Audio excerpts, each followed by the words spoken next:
bapak-bapak yang mudah-mudahan hadirnya kita semua di sini mendapatkan ilmu yang bermanfaat dunia wal akhirah. Amin. Insya Allah pada kesempatan yang mulia ini kita akan membahas yaitu hadis-hadis sahih tentang adab-adab sebelum kita tidur.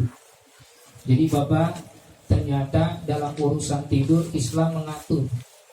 Tidur yang sangat sederhana di Islam diatur. Yang kata Imam Ghazali dalam kitab Bidayatul Hidayah, yang mana beliau mengatakan, Pak, kalau kita dikasih umur 60 tahun, lalu kita tidur sehari semalam itu 8 jam, berarti umur kita sebenarnya hidup di dunia hanya 40 tahun. 20 tahunnya kita kebuang sia-sia, cuma dipakai tidur. Nah, makanya ternyata ulama begitu luar biasanya ngasih tahu hadis Nabi supaya kita tidurnya tidak termasuk orang yang membuang umur. Bayangin Pak, 60 tahun berarti kita itu sebenarnya cuma 40 tahun hidup di dunia. Kalau misalkan kita dikasih balik oleh Allah, berarti laki-laki kan umur 15 tahun. Dari 40 tahun Pak dikurangi 15 tahun, berarti kita ini cuma berapa tahun beribadah kepada Allah? 30 ya? Berapa Pak? 25 tahun. 25 tahun. Dan di 25 tahun itu dari pertama umur 15 tahun sampai umur 40, itu belum tentu ada yang diibadah, ada yang diterima atau ada yang enggak. Dan kalau kita mengatakan dengan amal ibadah itu kita langsung pengen ke surga, belum tentu juga. Karena nanti dihisab dulu, dihitung dulu atau diterima atau enggak ibadah kita. Nah, oleh karena itu Nabi ngasih tahu Pak, ternyata dengan model tidur doang kita bisa ke surga. Dengan cara tidur doang seseorang bisa jadi wali Allah. Bayangin, nanti kita kaget ada orang yang ke surga gara-gara sholatnya, gara-gara ngajinya, gara-gara ilmunya, gara-gara puasanya, gara-gara wiridnya, beda-beda tergantung amalnya yang diterima. Tapi ada nanti Pak dari umat Nabi, dia ke surga cuma gara-gara modal tidur. Nanti ditanya oleh kita, Mas, kok bisa ke surga? Kelas VIP lagi. Modalnya apa ketika di dunia? Saya cuma modal tidur. Masya Allah, modal tidur bisa ke surga. Dan kaget Pak, ada juga kekasih Allah, walinya Allah, ternyata kerjaannya tiap hari cuma tidur. Kan wali itu ada dua. Ada yang gak pernah tidur, menghabiskan waktunya dipakai ibadah, tidurnya kurang. Tapi ada jalur wali yang kedua Pak nih, kalau mau daftar, walinya orang yang suka tidur. Maksudnya gimana? Dia tidur Pak dalam keadaan ibadah kepada Allah. Dia tidur mengikuti sunnahnya Nabi. Dan dia tidur dengan hati yang bersih. Sebab orang yang bisa tidur dengan hatinya damai, tidak ada musuh, tidak ada iri, tidak ada dengki, maka tidurnya itu akan dijaga oleh Allah, dijaga oleh malaikat. Dan insya Allah itu tanda para wali Allah. Jadi para wali Allah itu sebelum tidur dia memaafkan atas segala dosa manusia kepada dirinya, tetangganya, saudaranya, istrinya, anaknya. Dia maafkan semuanya Pak.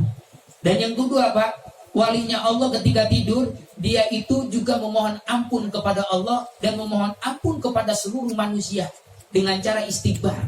Mohon ampun kepada Allah, yaitu memaafkan juga seluruh manusia. Nah, maka jangan kaget nanti ada orang yang ke surga cuma modal tidur karena dia menjalankan sunnahnya Nabi. Nah, jemaah yang dimuliakan oleh Allah Subhanahu wa Ta'ala, sebab Pak, tidur itu sahabatnya atau saudaranya kematian. Gak sedikit ada orang yang malam ini tidur, nanti paginya gak bangun lagi.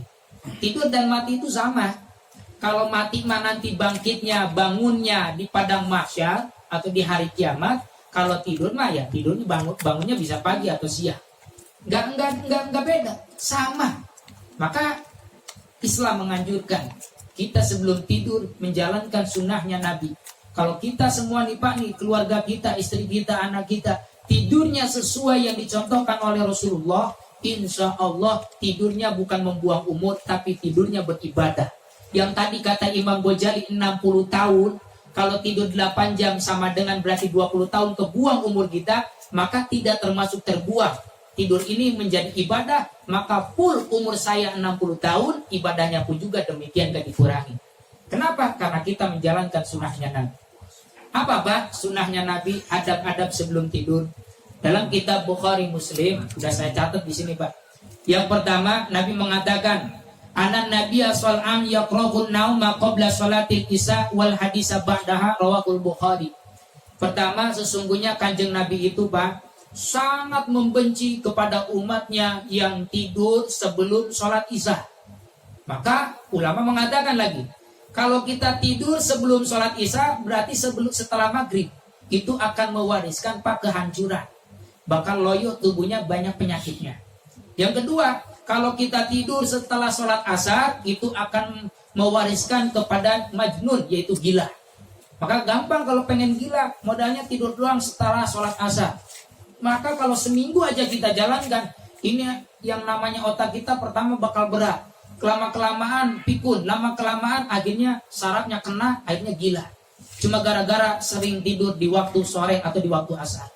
Dan yang kedua, dan ketiga, tidur sehabis sholat zuhur, itu bagus.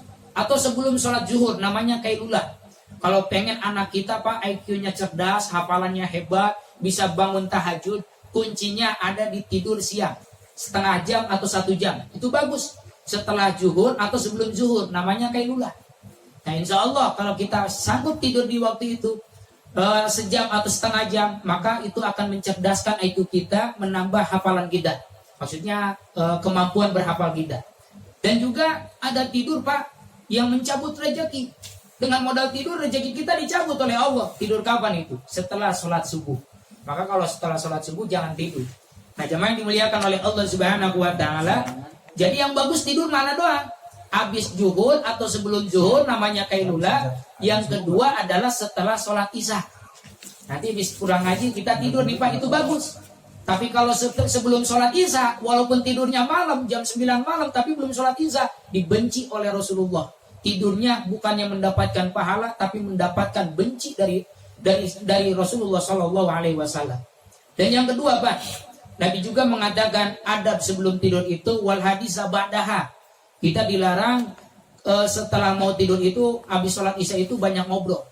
Jadi begadang itu nggak direkomendasikan dalam Islam, nggak ada. Kecuali begadang yang bermanfaat. Contoh sekarang nih, kita malam-malam, bentar lagi jam 10, dan kita ini diisi dengan pengajian, ini dibolehkan. Maka kita ngobrolnya murojaah, ngomongin agama, ngomongin ngaji, itu nggak apa-apa. Tapi wal hadisa ba'daha, ngomong yang nggak ada manfaatnya. Pulang ngaji mau ngerumpi dulu sama tetangga. Ngomongin politik, ngomongin pemerintah, ngomongin si A, ngomongin si B, yang akhirnya dari obrolan mengandung dosa. Naudzubillahi min dzalik. Itu adalah tidur yang dilakukan sebelum tidur itu kita ngobrol dulu, dibenci oleh Rasulullah. Maka jangan banyak begadang, kasih tahu anak-anak kita Pak. Sebab sekarang mah bukannya begadang ngobrol lagi lewat HP. Sebelum tidur yang dimainkan itu HP. Sampai-sampai tidurnya jam 2, jam 3, bahkan waktu kuat dia begadang. Pas dengar azan subuh baru dia ngantuk. Ini yang bahaya. Pas dengar azan subuh itu ngantuk. Itu terkena setan namanya si wasnan, yang suka mengganggu ketika kita ibadah. Wasnan itu begitu Pak, setan wasnan. Mengganggu umatnya Nabi ketika mau ngaji, tiba-tiba ini mata berat, ngantuk. Beres ngaji, langsung cenghar Pak. Langsung semangat lagi. Waktu mau dengar adzan subuh sama, wasnan datang. Bahkan dikatakan ini diganjel mata kita biar nggak bangun. Di telinga kita dibisikin oleh si wasnan, tidur, malam masih panjang. Nggak taunya subuh kita kesiangan. Nah, jamaah yang dimuliakan oleh Allah Subhanahu wa Ta'ala, maka nanti di sini di depannya ada tips-tips biar kita nggak diganggu oleh setan. Nah, itu. Jadi yang pertama, tidur habis sholat isya, dan juga jangan terlalu malam atau jangan begadang. Yang kedua Pak, nah ini, kalau mampu kita melaksanakan tidurnya sebelum tidur itu kita wudhu dulu. Kalau misalkan pas subuh harinya kita ini nggak dibangkitkan lagi oleh Allah, dalam artian kita wafat, maka kalau kita wafat berarti wafatnya dalam keadaan husnul khatimah, dan yang kedua mendapatkan pahala syahid.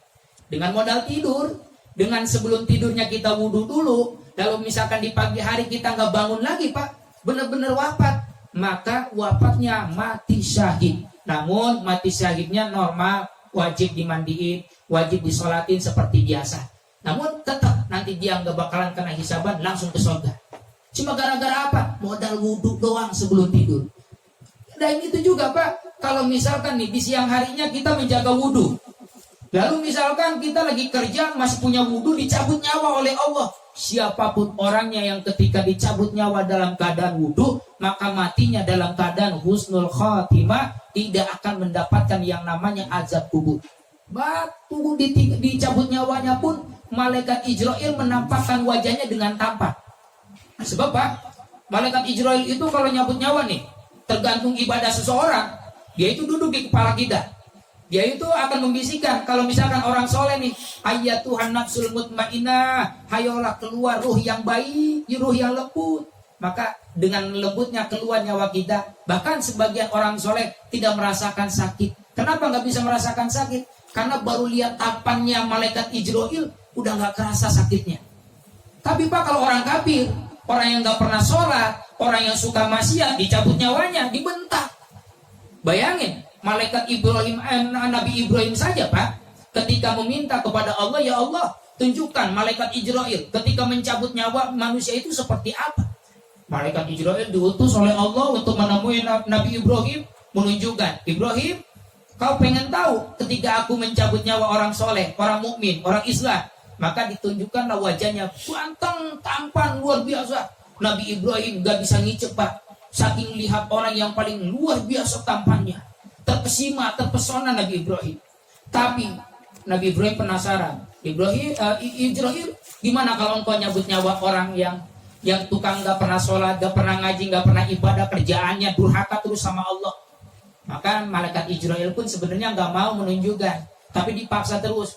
Kata malaikat Israel, ente gak bakalan sanggup, Ibrahim gak bakalan sanggup lihat wajah saya.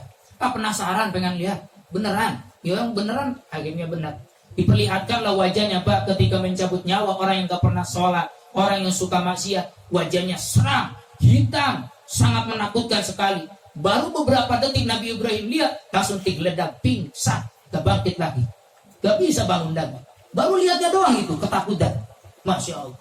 Setelah siuman, penasaran lagi Nabi Ibrahim. Wahai Israel, sekarang tunjukkan ketika engkau mencabut nyawa orang kafir yang benar-benar musyrik, menduakan Allah, nggak percaya kepada Allah.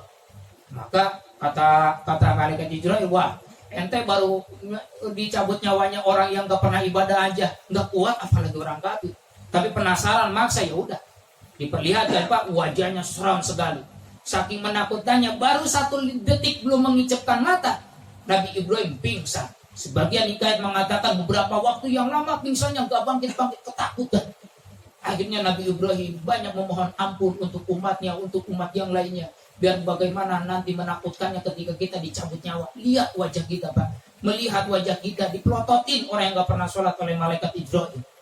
Maka keluarnya apa? Mengatakannya, Tuhan nafsul khabisa, wahai ruh yang jelek, ruh yang kotor, bahkan dengan sentakan, dengan cacian, makian, cara nyabut nyawa orang yang gak pernah sholat, orang yang pernah maksiat, dengan mata yang belotot, wajah yang seram, menakutkan, dibentak sekuat tenaga, sekuat suara. Dikatakan Pak dalam kitab Tanbihul Ghafilin, itu ketika kita mendengar teriakannya malaikat Israel, keluar, baru gitu doang, tenaga, otot, urat-urat di tubuh kita itu hancur, berantakan, putus semuanya, merasakan sakit yang luar biasa. Itu baru disuruh doa, Tuhan nafsul khabisa, sambil dibentak. Jangankan dibentak malaikat Pak, dibentak oleh orang yang paling serem dah di dunia. Misalkan kita nih dibentak oleh preman, dibentak oleh polisi, dibentak oleh jenderal TNI, pasti kita kan ngegetar ketakutan, gak berani, fisiknya gede. Ini malaikat Israel bakal membentak orang yang gak pernah sholat, bakal membentak orang yang gak pernah ibadah. Dibentaknya luar biasa, saking menakutkannya, urat-urat semua sel-sel darah yang di tubuh kita itu hancur berantakan. Ketika hancur Pak, ruhnya diambil, dimasukin ke suatu cairan yang bau bangkai. Setelah itu nanti ditarik, diangkat ke langit sampai bertemu dengan Allah. Tapi yang gak pernah ibadah gak berjumpa dengan Allah. Ini dibawa, pas nyampe ke langit yang pertama nih, ruh orang kafir Pak, ruh orang yang gak pernah sholat, itu disambut oleh malaikat penjaga langit yang pertama. Lalu malaikat yang pertama, penjaga langit yang pertama, dia mengatakan, Israel, ente bawa siapa sih? Bau bangkai nih, jangan dekat-dekat ke sini. Ini ruhnya orang si aneh, si Fulan bin Fulan. Dikatakan kita dengan nama bapak kita. Israel mengatakannya tahu dengan bapak kita. Si Fulan bin Fulan nih, yang gak pernah sholat, yang gak pernah ibadah, yang kerjaannya maksiat mulu di dunia. Terus kata malaikat, ngapain dibawa ke langit ke sini? Pengen dibuka katanya pintu langit, gak bakalan saya buka. lahirnya ditolak Pak oleh malaikat, maka malaikat Israel pun mau melamparkan si ruh orang kafir ini kemana? Ke neraka Sakor. Tapi si ruhnya ini yaitu minta kesempatan kepada malaikat Israel. Wahai malaikat, jangan dulu saya dilemparkan ke dalam api neraka. Saya pengen lihat jasad saya ketika dimakamkan, ketika dimandikan, ketika dikafankan. Pengen tahu. Dilemparkan oleh malaikat Israel dari langit pertama Pak sampai ke bumi. Nanti kita lihat ada orang-orang yang sedang yang sedang mandiin kita, tahu orangnya yang mandiin, dan bahkan dia nggak peduli dengan tangisan istrinya, dengan tangisan anaknya, nggak peduli, dia ketakutan. Ketika dimandiin pengennya lama, karena dia takut Pak. Kalau orang yang nggak pernah ibadah dia takut buru-buru masuk ke liang lahat. Kalau orang soleh mah beda, pengen cepet-cepet nih, ambil lama banget sih mandiinnya, ngapaninya lama banget sih, nyolatinya lama banget sih, nungguin anaknya si bungsu, gak usah, pengennya buru-buru. Kalau orang soleh pengen buru-buru masuk ke liang lahat. Tapi beda kalau dengan orang kafir, orang yang gak pernah sholat, orang yang gak pernah ibadah Pak. Masya Allah, ketika itu dimandiinnya dia udah ketakutan, menggetar. Dia lihat orang-orangnya, yang nengok, yang melayat dia tahu, yang nyolatin dia tahu. Bahkan ketika digotong, la ilaha illallah, la ilaha illallah, ketakutan si ruh itu. Waduh, bahkan tanah sendiri, kata tanah disambut, kata tanah sendiri berkata, Anna baitudud, aku adalah rumahnya binatang atau rumahnya belatung, rumahnya cacing. Ini ente gua tunggu-tunggu nih, kata tanah. Bahasa kita aja dulu biar kita paham. Kata tanah gitu, ente udah gua tunggu-tunggu. Dulu ente ketika di atas saya maksiat, ente zina, ente ninggalin sholat. Nah sekarang gua tunggu-tunggu nih, gua gencet lu, kata tanah Pak. Baru tanah doang yang ngancem. Wah itu pas udah dimasukkan ke liang lahat, tubuh kita yang gak pernah sholat, yang gak pernah kenal sama Allah, Masya Allah, semua orang udah berangkat, datang malaikat Munkar dan Nakir. Kita jadi di sini aja dulu. Munkar dan Nakir Pak, setelah itu mau nanya, Man Rabbuka, siapa Tuhanmu? Gak bisa jawab kita. La adri, gak tahu. Ketika kita gak tahu, digejret, dipukul. Bahkan disuruh semuanya sama Allah yang namanya tanah untuk menggencet tubuh kita. Tulang kanan pindah ke kiri, tulang kiri pindah ke kanan. Blek, hancur jadi lagi, hancur jadi lagi. Terus-terusan sampai hari kiamat. Terus-terusan disiksa Pak. Masya Allah. Itu nanti kita akan ngalamin kayak gitu. Maka kalau kita ingat apa, kita mau maksiat takut. Kita mau ninggalin sholat takut. Nah, sebab apa? Semua yang kita lakukan, yang kita kerjakan, baik dan buruk, akan ada balasannya dari Allah. Sebelum di akhirat, di alam kubur dulu. Disiksa dulu oleh malaikat. Jemaah yang dimuliakan oleh Allah Subhanahu wa Ta'ala. Maka di sini Pak, biar kita nih tidurnya, kalau nanti kita wafat dalam keadaan husnul khotimah, amalkan wudhu doang. Modal tidur, wudhu doang, insya Allah. Kalau kita wafatnya dalam keadaan masuk surga. Amin ya Allah ya Rabbal Alamin. Maksud menjaga wudhu itu gimana sih? Maksud menjaga wudhu itu Pak, kalau kita batal, ya wudhu lagi. Bukannya kita nahan kentut, nahan kencing, takut batal, enggak. Kita wudhu, batal, wudhu lagi, batal, wudhu lagi.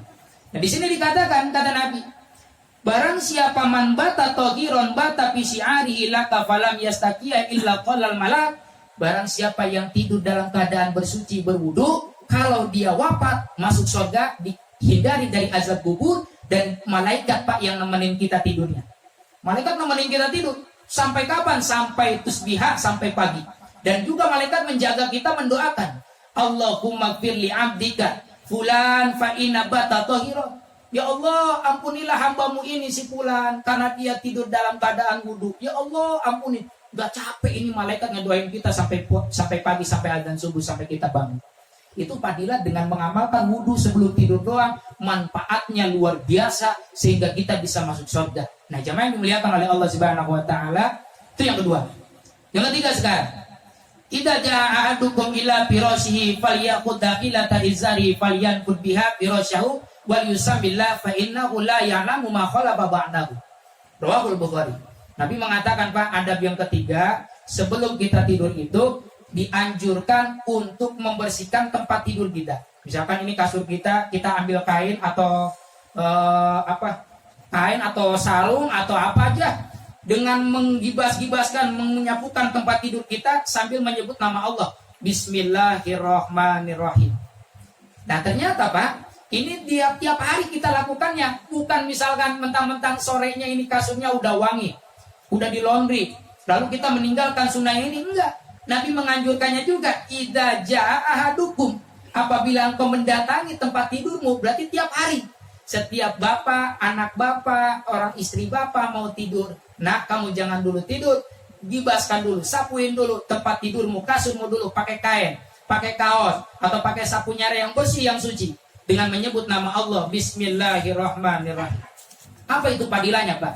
Nah, di sini dikatakan dalam kitab Nasoihul Ibad, kalau kita nggak ngebersihin tempat tidur kita, nggak baca Bismillah dan nggak dibersihin, tidurnya kita ditemenin oleh setan yang namanya dasim. Maaf kalau ada yang sama namanya dasim. Itu setan dasim tidur bareng sama kita. Maka nanti tidurnya kita itu, Pak, akan mimpi yang jelek. Mimpi tersesat di kuburan, mimpi dikejar-kejar pocong. Kalau orang Sunda itu katanya kena uruk-uruk, nggak bisa gerak, tapi nggak bisa gerak, itu tempat tidurnya nggak pernah dibersihin. Tiap tidur kita nggak pernah mengamalkan sunnah Nabi yang sangat sederhana, yaitu untuk menggibaskan tempat tidur kita, sehingga mengusir si dasim, Pak. Dan juga si dasim dikatakan bukan nemenin tidur doang. Maaf, kalau kita bersetubuh ditemenin juga oleh si dasim. Si dasim nemenin tempat tidur. Maka kalau misalkan kita bersetubuh dengan istri kita, sama dasim ikutan. Maka maaf kalau jadi anaknya juga kelakuannya sedikit-sedikit kayak si dasim. Itu kayak setan.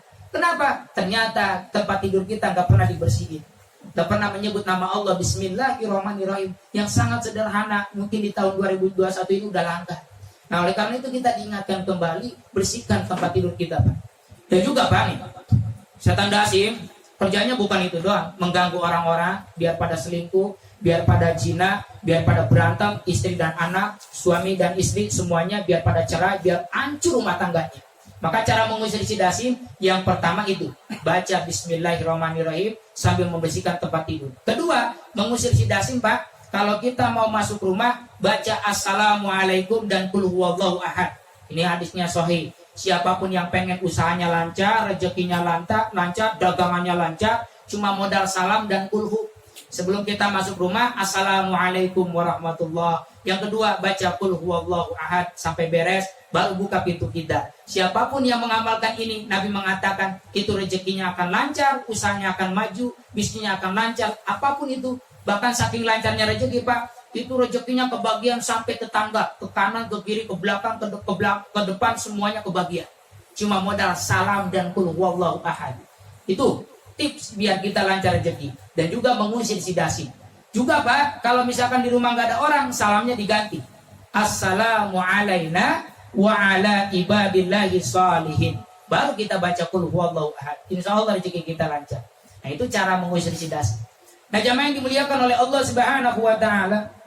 Dan selanjutnya, kita juga disunahkan di sini dikatakan atbiul masabiha idza raqadtum wa ghalliqul abwaba wa uqadul asbiyah, yaitu untuk mengunci pintu, jendela, semua makanan kalau terbuka, minuman kalau terbuka suruh ditutup semua. Jangan sampai lupa. Kalau kita nguncinya rumah doang, Pak, nutupnya jendela doang, dengan ingat kepada hadis Nabi ini, maka mengunci pintunya doang itu udah dapat pahala. Menutup jendelanya doang, kuncinya jendela, dapat pahala. Tiap malam kita ngamalin sunnah Nabi, yang mana Nabi mengatakan, ayo jangan tidur sebelum engkau mengunci pintu, mengunci jendela, dan menutup makanan-makanan atau minuman-minuman, atau juga tempat air kita tutup.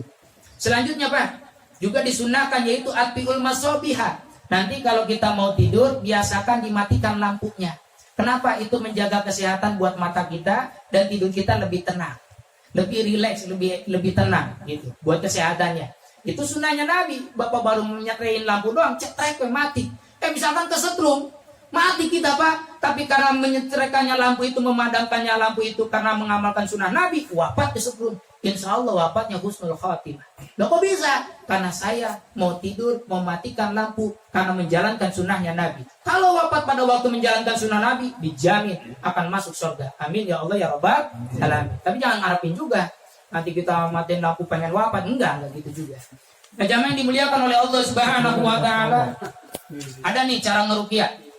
Pak, cara ngeruqyah sebelum tidur kita disuruh meruqyah mandiri. Modalnya di sini gampang, yaitu adalah jam'a kafaihi summa nafasa fihima faqara fihima qul huwallahu ahad. Dan ini bisa diamalkan oleh bapak-bapak, nggak perlu jadi kayak ustadz komik. Bapak juga bisa semua. Ada orang kesurupan tetangga kita, ini langsung diajarkan oleh Rasulullah. Baca kulhu, baca falak, baca anas, beres itu doang. Gimana caranya? Sebelum kita tidur, dianjurkan untuk membaca kulhu, anas, dan falak. Kita kepalkan tangan kita seperti ini. Lalu kita baca qul huwallahu ahad 1 kali, qul a'udzu birabbil falaq 1 kali, qul a'udzu birabbin nas 1 kali, lalu kita tiupkan ke tangan. Ditiupkannya di sini wa nafasa fihima, yaitu salah sama rotin 3 kali. Tiupin. Habis itu kita usapkan dari kepala dulu ke muka, lalu ke tubuh, ke bagian depan, dan sampai ke kaki secukupnya, sekenanya, mastata'tum, semampu kita. Dan itu diulang selama 3 kali. Apa itu para rahasianya kalau kita sebelum tidur mengamalkan kulhu, anas, falak yang diajarkan oleh Nabi ini, Pak? Maka tidurnya kita, kalau ada orang yang mau nyihir, mau nyantet, mau melet, mau guna-guna, gak bakal nyampe. Sehebat apapun dukunnya gak bakal sampai. Gak bakalan sampai. Karena cara kerjanya sihir santet itu dikirim ketika kita lalai. Sedangkan waktu yang paling layak di hidup kita adalah ketika kita tidur. Nah, makanya biar kita nggak kena sihir dan santet, mungkin gara-gara persaingan kerja, dagang, dan yang lainnya, ada orang yang benci sama kita, biar nggak kena penyakit ain. Penyakit ain itu gini, Pak, ada orang yang benci banget sama kita atau yang cinta banget sama kita, maka dimanfaatkan oleh setan sehingga nanti kita kena penyakit panas atau misalkan kena penyakit tipes. Itu gara-gara penyakit ain, dari mata jahatnya seseorang yang benci sama kita atau terlalu cinta sama kita. Dengan modal mata doang orang bisa kena penyakit ain, dimanfaatkan oleh setan. Nah, siapapun yang ngamalin ini sebelum tidur, maka insya Allah, Pak, dijamin dia nggak bakalan terkena sihir dan santet. Timbul pertanyaan, lah ini buat kita udah beres, ini anak kita gimana? Dia belum bisa ngamalin. Bapak bisa ngamalinnya, caranya tadi. Habis itu kita tiupkan, lalu kita usapkan kepada anak kita yang sedang tidur. Maka kadang-kadang si dukun atau apa mau menghancurkan suaminya, nggak kena nih. Istrinya juga nggak kena, nggak tahu yang dikena adalah, kan kelemahan orang tua itu cuma satu, anaknya. Anaknya sakit udah, anaknya mau dibunuh udah. Sehebat apapun bapaknya, segagah apapun bapaknya, orang yang cintainya diganggu pasti ketakutan. Maka kadang-kadang dukun sengaja dia nggak mengganggu suaminya, nggak mengganggu istrinya, tapi yang diganggu anaknya, biar sakit, biar loyo, biar penyakitan, bakal kena apa aja. Maka, Pak, sebelum tidur anak kita bacain kulhu, al-falaq, dan anas, usapkan ke seluruh tubuhnya. Insya Allah dijaga oleh Allah, gak bakal kena sihir, santet, atau penyakit lain. Nah, jamaah yang dimuliakan oleh Allah Subhanahu Wa Taala. Nah juga nih tambahan lagi, sebelum tidur disunahkan juga Nabi mengatakan doanya. Sebelum itu kita tambah dengan membaca ayat kursi.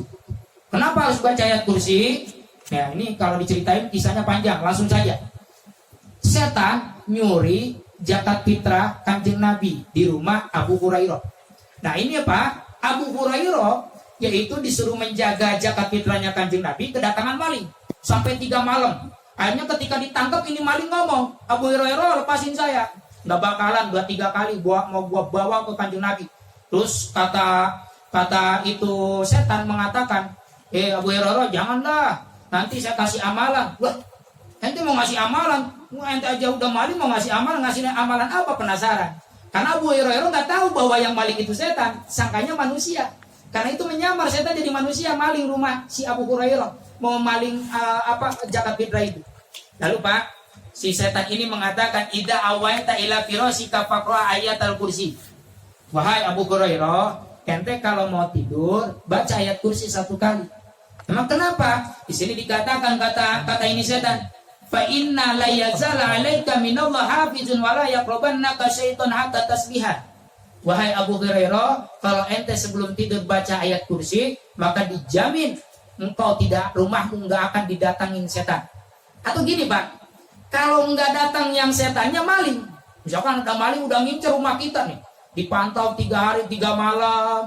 Tapi karena tiap hari di rumah itu kita baca ayat kursi sebelum tidur, bisa jadi maling yang tadinya mau maling di rumah kita, dia malah pindah ke rumah tetangga atau ke rumah yang lainnya yang nggak baca doa. Nah itu bisa dijaga gara-gara kita berkahnya membaca ayat kursi sebelum tidur. Dan ketika diceritain kepada di depan Nabi, Nabi mengatakan si pendusta itu Abu Hurairah benar perkataannya benar. Nah maka jadilah sunnah.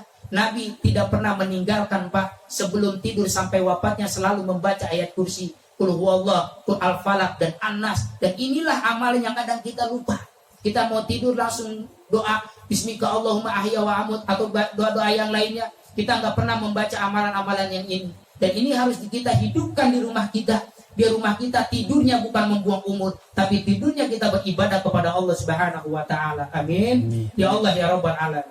Dan yang terakhir, Pak. Posisi tidurnya gimana yang disunahkan Nabi?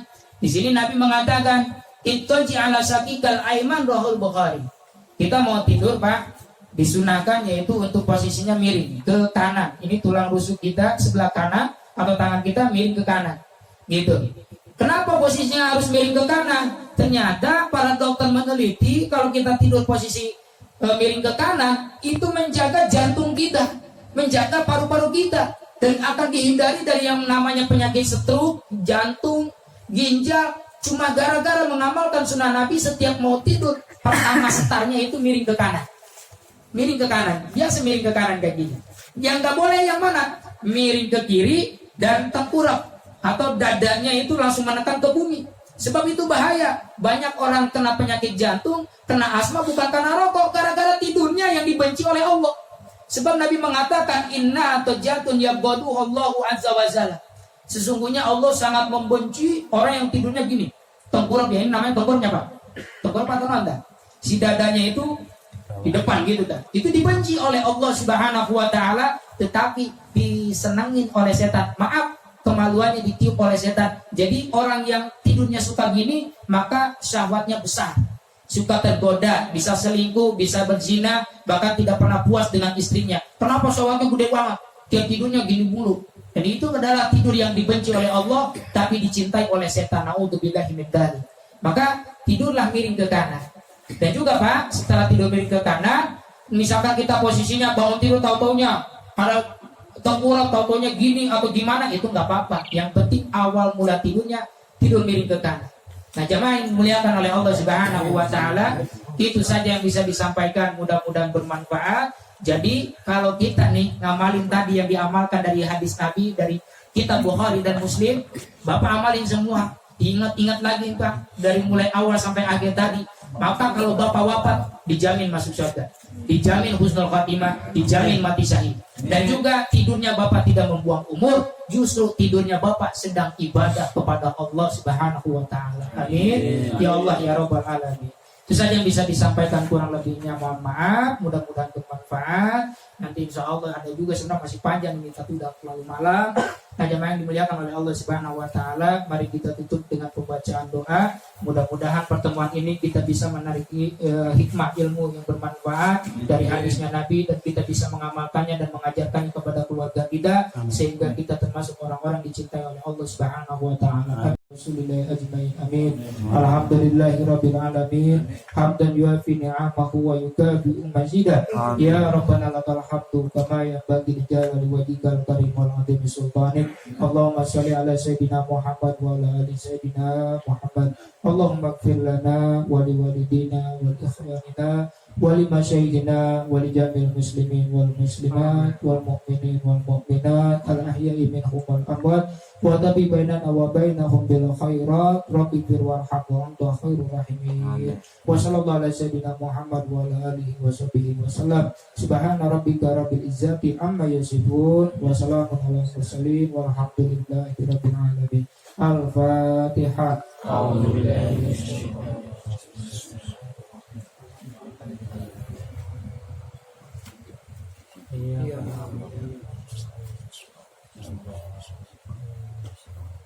kurang lebihnya mohon maaf. Akhirul kalam, wassalamualaikum warahmatullahi wabarakatuh.